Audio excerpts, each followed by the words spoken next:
આમોદમાં પતંગની દોરીથી ઘાયલ મોરનું રેસ્ક્યુ કરી સારવાર અપાઈ. પક્ષીઓની સારવાર માટે 20મી સુધી કરુણા અભિયાન કાર્યરત રહેશે. આમોદમાં આજરોજ પતંગની દોરીથી એક મોર ઇજાગ્રસ્ત બન્યો હતો. જેની સામાજિક વનીકરણ રેન્જ આમોદ કચેરીને જાણ કરવામાં આવતા વન વિભાગની ટીમે તેનું રેસ્ક્યુ કરી ઘાયલ મોરને રેન્જ કચેરીએ લાવી સારવાર આપ્યા બાદ તેને નૈસર્ગિક વાતાવરણમાં મુક્ત કરવામાં આવ્યો હતો. Amod range forest officer Ramesh ચૌહાણે જાહેર જનતાને અપીલ કરી જણાવ્યું હતું કે આપણી મજા અન્ય માટે સજા ન બને તેવી રીતે ઉત્તરાયણ પર્વની ઉજવણી કરવાની અપીલ કરી હતી અને કોઈ અબોલ પક્ષી ઇજાગ્રસ્ત હાલતમાં દેખાય તો તેને આમોદ રેન્જ કચેરીએ લાવી સારવાર આપવા માટે અપીલ કરી હતી. વધુમાં તેમણે જણાવ્યું હતું કે રેન્જ કચેરીએ રેસ્ક્યુ સેન્ટર શરૂ કરવામાં આવ્યું છે, જેમાં વન વિભાગના અધિકારીઓ તેમજ સામાજિક સંસ્થાના કાર્યકરો પણ સેવા આપી રહ્યા છે.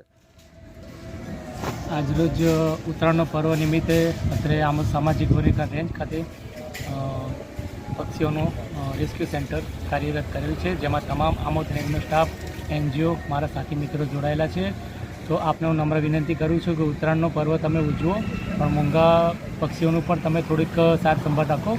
કોઈ પણ તમારા આજુબાજુના એરિયામાં કોઈ પક્ષી તમને ઘાયલ અવસ્થામાં મળે તો અત્યારની આમોદ રેન્જ કચેરીનો, એનજીઓનો તમે સંપર્ક કરી અને કોઈનો જીવ બચાવીએ એ તમે એક માનવતાના રીતે એક પરમ ધર્મ છે.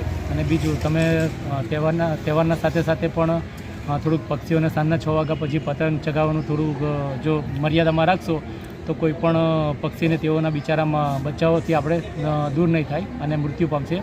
એવું આપણે આપણા હાથેથી કોઈનું નુકસાન ન થાય એવી મારી નમ્ર વિનંતી છે વન વિભાગ તરફથી. VMP news, think positive.